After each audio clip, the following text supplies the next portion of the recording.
So this is Joey, our greyhound. You can probably tell he's a little bit upset this morning because he's been told that he's got to go back into the office. He's being forced. There he goes. Didn't even say goodbye. And like a lot of people, he's upset about the idea of being forced into the office. Some people, like Joey, are even considering resigning. Ian Goodfellow, the director of machine learning at Apple, resigned recently because he felt that Apple were forcing people back into the office. So what is it about going to the office that people dislike so much now? Well, I think part of the reason is the change that we've all made to our lifestyle. We've changed our childcare arrangements, inherited dogs that need to be taken for a walk, and in some cases altered the spare room to be a home office. These are all sort of major changes to our lifestyle. But I think one of the other reasons is the dreaded commute.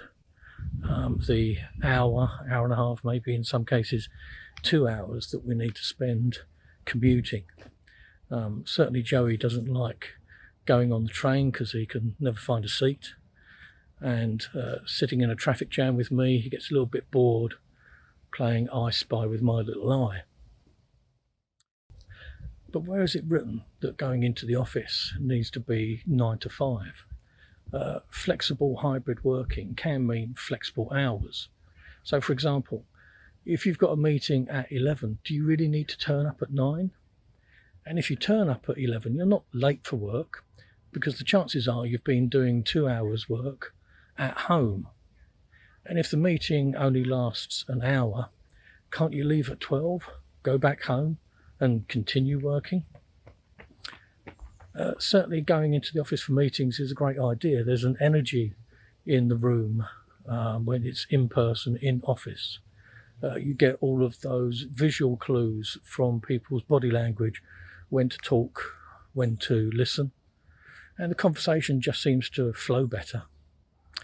It's also true, I think, that when you leave a meeting, you have all of those off-the-record conversations. And occasionally, you'll have what I call accidental conversations with people outside of your silo department. I work in marketing. I might bump into someone from finance and discover something new.